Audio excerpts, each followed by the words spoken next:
பூங்காற்று நேயர்களுக்கு அன்பு வணக்கங்கள். நான் சி மகாதேவன். 26ஆம் தேதி அக்டோபர் மாதம் 1940வது வருஷத்தில் நான் பிறந்தேன். என்னுடைய வயது இப்பொழுது 83 நடந்து கொண்டிருக்கிறது. நான் பிறந்த இடம் சென்னையில் உள்ள ஜார்ஜ் டவுன் என்ற ஏரியா. என் தந்தையார் ரயில்வே ஆஃபீஸில் வேலை செய்து கொண்டிருந்தார். ஜார்ஜ் டவுன் மிகவும் நெருக்கமான ஏரியாவாக இருக்கிறது. நாம் கோடம்பாக்கத்தில் வீடு கட்டிக்கொண்டு சென்று விடுவோம் என்று அவர் கோடம்பாக்கத்தில் வீடு கட்ட முடிவு செய்து இங்கே வந்தார். தந்தையாரின் பெயர் கோதண்டபாணி, தாயாரின் பெயர் மீனாட்சி. நான் என்னுடைய குடும்பத்தில் முதல் குழந்தை. எனக்கு பிறகு 5 குழந்தைகள். நாங்கள் மொத்தம் 6 பேர். கோடம்பாக்கம் வந்தவுடன் ஸ்கூல் பருவம் ஆரம்பித்தது. என்னுடைய தந்தையார் என்னை சேத்துப்பட்டில் உள்ள Madras Christian college high school என்ற பள்ளியில் என்னை சேர்த்து ஸ்கூல் முழுவதும் அந்த பள்ளியில்தான் நான் கழித்தேன். நான் எல்லா விளையாட்டுகளிலும் பங்கெடுப்பேன். பேச்சு போட்டியில் கலந்து கொள்ளுவேன், பாட்டு போட்டிகளில் கலந்து கொள்ளுவேன். இதன் பிறகு பள்ளி பொழுதை முடித்து முதல் வருட பியூசி, அப்போ தான் பியூசி ப்ரீ யூனிவர்சிட்டி என்பதே ஆரம்பித்தார்கள். முதல் வருட பிஎஸ்சியில் பச்சையப்பன் கல்லூரியில் சேர்ந்து அங்கு முடித்து கொண்டு அதற்கு பிறகு முதல் 3 வருட டிகிரி கோர்ஸ் பட்டப்படிப்பு, அதில் பிஎஸ்சி ஃபிசிக்ஸ் ஜெயின் கல்லூரியில் மீனம்பாக்கத்தில் சேர்ந்தேன். மீனம்பாக்கத்தில் 3 வருஷம் பிஎஸ்சி ஃபிசிக்ஸ் முடித்துக்கொண்டு குரோம்பேட்டையில் உள்ள எம்ஐடி என்னும் பெயர் வாழ்ந்த இன்ஜினியரிங் காலேஜில் இன்ஸ்ட்ருமெண்டேஷன் ஃபேக்கல்ட்டியில் சேர்ந்தேன். அங்கு 3 வருஷம் முடித்துவிட்டு 1963இல் நான் வேலைக்கு அப்போது தேட வேண்டிய அவசியமே இல்லை. ஏனென்றால் எம்ஐடியில் படித்தவர்களெல்லாம் ரிசல்ட் வருவதற்கு முன்பாகவே பல நிறுவனங்களில் அவர்களுக்கு வேலை கிடைத்துவிடும்.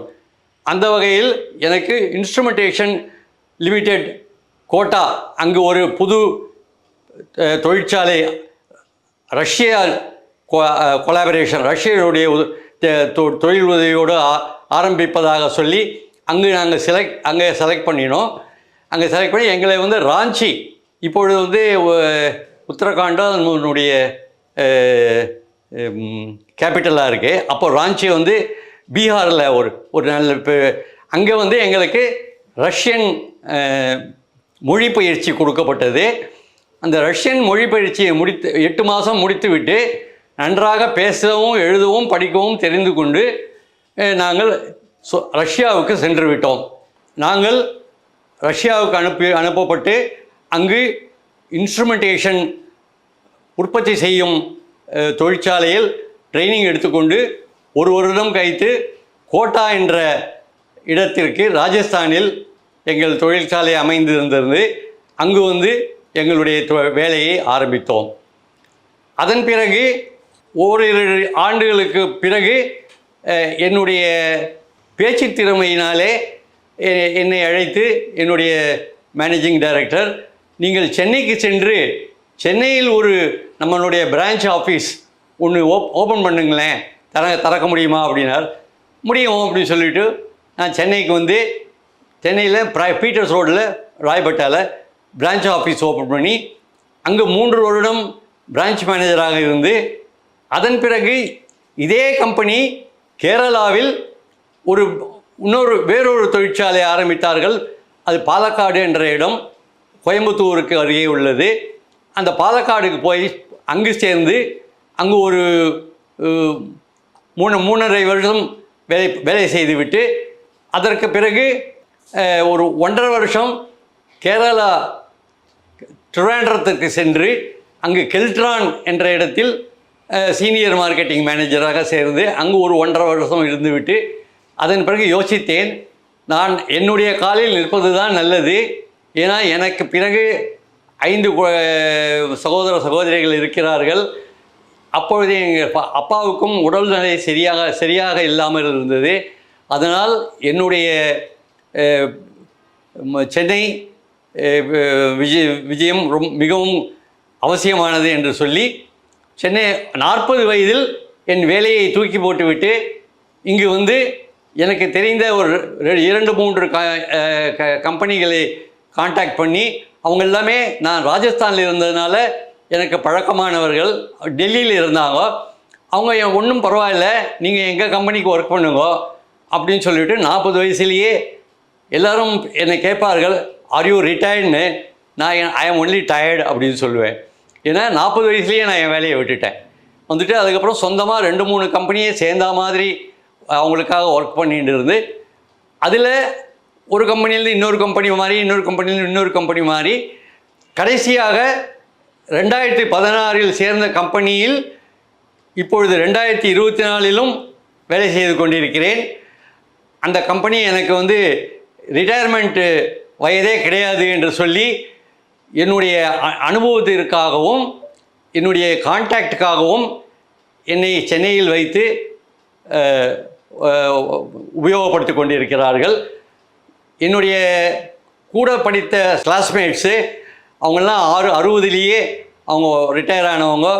எனக்கு இன்னும் 83 ஆகியும் ஒரு ஒர்க் பண்ண வேண்டிய நிலைமையே கடவுள் கொடுத்துருக்கார். இதனால் எனக்கு என்ன ஒரு பெரிய உபயோகம் என்றால் நான் சுறுசுறுப்பாக இருக்க முடிகிறது. ஆகையால் இதேபோல் இப்பொழுதும் நான் வேலையில் இருக்கிறேன். நான் பாஸ் பண்ணி ஒரு 5 வருடங்கள் 6 வருடங்கள் ஆன பிறகு என் தந்தையார் கல்யாண பேச்சை ஆரம்பித்தார். பெண் பார்க்க ஆரம்பித்தார்கள். நான் ராஜஸ்தானில் இருந்தேன். அந்த பெண் டி நகர் சென்னையில் தான் அமைந்தது. பெண்ணுடைய அப்பா மிஸ்டர் நடேசன் ஜட்ஜாக இருந்தார். நான் வந்து பார்த்துட்டு எனக்கு பிடிச்சிருக்குன்னு சொல்லிட்டு போயிட்டேன். அதுக்கப்புறம் நான் நிச்சயதார்த்தத்துக்கும் வரல. அதுக்கப்புறம் அவர் வந்து கல்யாணத்துக்கு முன்னாடி அவர் ஹார்ட் ஃபெயிலியரில் அவர் இறந்து போயிட்டார். நான் அப்புறம் 1969 பிப்ரவரியில் நான் கோட்டாவிலிருந்து இந்த கல்யாணத்திற்காக லீவ் எடுத்துக்கொண்டு வந்து திருமணம் செய்து கொண்டு மனைவியை எடுத்துக்கொண்டு போயிட்டேன். அதுக்கப்புறம் நான் கோட்டாவோ சென்னையோ பாலக்காடோ திருவேண்டரமோ எங்கே ஒர்க் பண்ணுறனோ எல்லா இடத்துக்கும் என்னுடைய மனைவி என்னோடவே தான் இருந்தால். முதல் குழந்தை நான் சென்னையில் இருக்கும்போது 1970 முதல் பெண் பிறந்தால். அதற்கு பிறகு நாங்கள் பாலக்காடில் இருக்கும்போது இரண்டாவது பெண் 1975 பிறந்தாள். முதல் மகள் டயட்டீஷியன், முதல் சன்னின்லா அவர் டாக்டர் மணிவண்ணன் ராஜீவ்காந்தி ஆஸ்பத்திரியில் அசிஸ்டன்ட் ப்ரொஃபஸர் சர்ஜரியாக இருக்கிறார். இரண்டாவது மகள் மேனேஜ்மெண்ட் ஸ்பெஷலிஸ்ட். இரண்டாவது மருமகன் ஹார்ட்வேர் கம்பெனியில் டிஜிஎம்மாக இருக்கிறார். என்னுடைய மனைவி என்னோடு 55 வருடம் இல்வாழ்க்கை நடத்திய பின்பு திடீரென்று மறைந்தது. ஓரிரு மாதங்களுக்கு எனக்கு மிகவும் கஷ்டமாக தான் இருந்தது. பட் என்னுடைய பெண்கள் 2 பேரும் அவ்வப்போது வந்து எனக்கு ஆறுதல் கூறி, முதல் மகள் daddy we have to face the reality அப்படின்னு சொன்னால், வாழ்க்கையில் என்னென்ன நடக்குதோ அதை நம்ம ஃபேஸ் பண்ணியே ஆகணும். அப்படியே எனக்கு வந்து ஒரு சாப்பாடு விஷயத்தில் கொஞ்சம் ப்ராப்ளம் இருந்தது. நல்ல வேலையாக ஒரு முன்னாடி எங்களோட எங்கள் வீட்டில் வேலை செஞ்சிருந்த ஒரு லேடியே, அவள் குக்கே, அவை வந்து நான் பண்ணி கொடுக்குறேன் அப்பா உங்களுக்கு டெய்லி மத்தியானம் வந்து அப்படின்னு சொல்லிட்டு அவள் பண்ணி கொடுத்துட்டுருக்கா. எனக்கு அதுக்கப்புறம் இந்த ஷாக்கில் இருந்து கொஞ்சம் கொஞ்சமாக வித்ரா இது வர்றதுக்கு எனக்கு நம்பர் 1 நான் ஜென்ரலாக எல்லாரோடையும் மூவ் பண்ணுவேன். 4 விதமான சீனியர் சிட்டிசன்ஸ் இருக்காங்க. ஒருத்தர் வந்து இண்டிபெண்ட் டைப், அவங்க யாரோடவும் மிங்கிள் பண்ண மாட்டாங்க, தனியாக இருப்பாங்க. இன்னொருத்தர் கோபமான டைப்பு, அவர் எல்லாரையும் எரிஞ்சு விழுந்து கோபமாக இருப்பார். 3வது வந்து புலம்பல் டைப்பு, அவர் எதை கண்டாலும் இது நல்லா இல்லையா, அது நல்லா இல்லை, இது நல்லா இல்லைன்னு. 4வது வந்து jolly type, I belong to jolly type. நான் யாரை கண்டாலும் தெருவில் போனால் கூட என்னுடைய மனைவி சொல்லுவாள், நீங்கள் ஏதாவது கடைக்கு போனால் கூட அரை மணி நேரத்துக்குள்ளே திரும்பி வர மாட்டேன்றீங்க. ஏன்னா அங்கே ஆட்டோக்காரன்ட்ட பேசின்னு இருக்கீங்க, இங்கே பேசின்னு இருக்கீங்க, அங்கே பேசின்னு இருக்கீங்க. ஏன்னா எனக்கு வந்து எக்ஸ்ட்ரா கரிக்குலர் ஆக்டிவிட்டீஸ் எல்லாம் சின்ன வயசுலேருந்தே காலேஜில் எல்லாம் நான் பாட்டு பாடுவேன், சினிமா பாட்டு பாடுவேன். அதுக்கப்புறம் வந்து இப்போல்லாம் வந்து ஆசிரமத்துக்கு போய் ரிலீஜியஸ் சாங்ஸ் பாடுவேன். முருகாசிரமம் டி நகரில் இது வெஸ்ட்மாம்பலத்தில் இருக்குது, அங்கே போய் ரிலீஜியஸ் சாங் பாடுவேன். அப்புறம் ஜாலியாக எல்லோரும் பேசிக்கின்னு ஜோக் அடிச்சுட்டு இருப்பேன். எனக்கு ரொம்ப சிரிப்பாக இருக்கிறது தான் பிடிக்கும். Happiness is not full unless it is shirt with people. So நான் ஹாப்பினஸை எல்லோரோடும் ஷேர் பண்ணின்னு ஓரளவுக்கு இந்த துக்கத்திலேருந்து வெளியில் வந்துட்டேன்.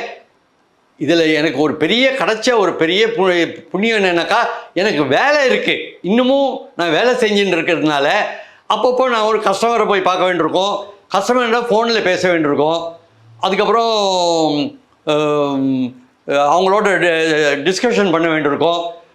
திடீர்னு கிளம்பி எங்கள் ஃபேக்ட்ரி ராஜஸ்தானுக்கு போயிட்டு வர வேண்டியிருக்கோம் வருஷத்துக்கு ஒரு தடவை.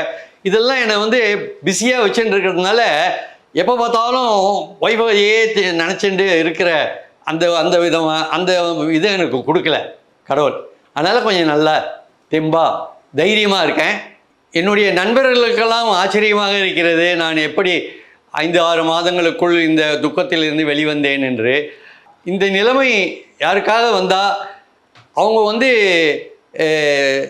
நம்பர் 1 தைரியமாக இருக்கணும், கவலையே படக்கூடாது, நடக்கிறது நடக்கும் என்ற ஒரு நமக்கு எழுதி வச்சதை நம்ம மாற்ற முடியாதுன்றதை புரிஞ்சுக்கணும். 2வது எல்லாரோடவும் சுமூகமாக பழகி போய் அவங்களோட நேரத்தை கழிக்கிறதுல நம்ம கொஞ்சம் டைம் ஸ்பெண்ட் பண்ணணும்.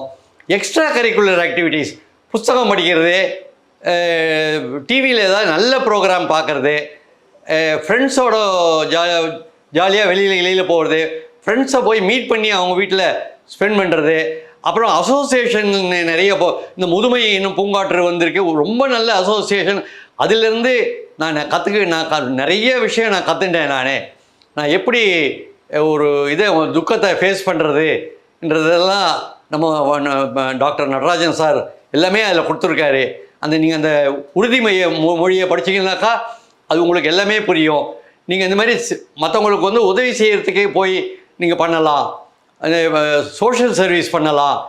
அப்புறம் நீங்கள் கோயிலுக்கு அங்கங்கே நான் வந்து அட்லீஸ்ட் ஒரு மாதத்துக்கு ஒரு தடவை 2 தடவையாவது நான் கோயிலுக்கு போயிட்டு அங்கே சில பக்தி பாடல்கள்லாம் பாடிட்டு வருவேன். உங்களால் பாட தெரியலனாலும் அங்கே போய் மற்றவங்க பாடுறதை கேட்டுட்டு அந்தமாரி பண்ணிட்டு வரலாம். சாப்பாடை பற்றி நீங்கள் கவலையே பட வேண்டாம். உங்களுக்கு முடிஞ்ச சாப்பாடு சிம்பிள் ஃபுட்டை நீங்களே ப்ரிப்பேர் பண்ணிக்கலாம். இல்லைனாக்கா நீங்கள் யாரையாவது வெளியிலேருந்து வரவழைச்சி அவங்க பண்ணுற ஃபுட்டை நீங்கள் வந்து இப்போ வந்து நம்ம வந்து இந்த வயசில் பசிக்கு தான் நம்ம சாப்பிடணுமே தவிர ருசிக்கு நம்ம சாப்பிடக்கூடாது. ஆகையினால சிம்பிள் ஃபுட் நம்ம இப்போ நமக்கு என்ன வேணும்? உண்ண உணவு, இருக்க இடம், உடுக்க உடை, இது மூணும் கேரண்டிட்னாக்கா நமக்கு சிம்பிள் இதில் நம்ம வாழ்க்கையை நடத்தணும். நான் எல்லோருக்கும் அறிவுறுத்துறது என்னன்னாக்கா, வாழ்க்கையில் சந்தோஷமாக இருங்கோ, சிரிச்சுட்டு இருங்கோ, எதையுமே கவலைப்படாதீங்க. நீங்கள் பல வியாதிகளுக்கு நான் டாக்டர் ஐயாவை கேட்டால் ஸ்ட்ரெஸ் தான் காரணம் அப்படின்வார். இந்த ஸ்ட்ரெஸ் வந்து நம்மளே உண்டாக்கிக்கிறது. அந்த ஸ்ட்ரெஸ் எல்லாம் ஒவ்வொன்றா எடுத்துட்டு வாழ்க்கையில் சந்தோஷமாக இருந்து சிரித்து வாழ வேண்டும். வாழ்க்கையில் பிறர் சிரிக்க வாழாதே அப்படின்னு எம்ஜிஆர் பாடின மாதிரி சந்திரபாபு பாடியிருக்கார். பிறக்கும் போதும் அழுகின்றாய், இறக்கும் போதும் அழுகின்றாய், ஒரு நாளேனும் கவலை இல்லாமல் சிரிக்க மறந்தாய் மானிடனே. ஆகையால எப்பவுமே சிரிச்சுக்கினே இருங்கோ. நீ சிரிக்க மறந்துட்ட, நீ கவலை இல்லாமல் சிரிச்சுக்கினே இரு. பூங்காற்று இது நாளைய நல்வாழ்விற்கான வழிகாட்டி.